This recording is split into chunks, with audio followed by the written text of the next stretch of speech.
Coach, umejiandaje na mechi? Kwa majina naitwa Charles Freddy, mwalimu wa Mashujaa FC. Maandalizi yako vizuri mpaka sasa hivi.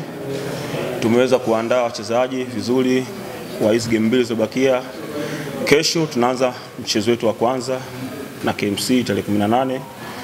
Kwa maandalizi tumejiandaa vizuri kuweza kushinda mchezo wa kesho. Mchezo tutegemea mchezo utakuwa mgumu kwa sababu KMC pia na uhitaji wa point kuweza kujihakikishia kuwepo kucheza msimu ujao kutoka kwenye playoff. Lakini vile pia nasi tuna malengo yetu kwenye mchezo kwa sababu tumeshajiwekea tayari malengo yetu, tunataka kushika nafasi ya 5 au ya 6. Kwa hiyo ni muhimu kwetu sisi kushinda mchezo. Kwa hiyo mechi itakuwa ngumu. Game ya kwanza tuliweza kupata sare kwao, lakini mchezo wa kesho tegemea pia tuko nyumbani. Mashujaa tumejiandaa kuweza kushinda.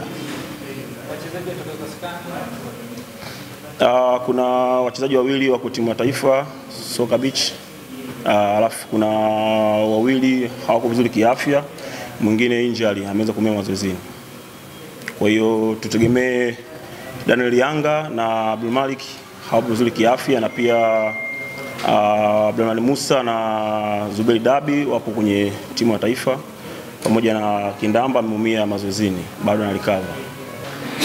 Changamoto haipo, fitness ya timu iko vizuri mpaka sasa hivi. Tumeweza kupata muda mwingi kuiandaa timu na tumeandaa kwa muda mrefu. Tumeanza maandalizi tarehe 26 mwezi wa 5. Kwa hiyo timu tumepata muda mwingi kuiandaa katika nyanja zote, ufundi, mbinu na fitness. Kwa hiyo pia tukaweza kupata mchezo mwingine kirafiki, tulifanya vizuri. Kwa hiyo muendelezo wa timu uko vizuri.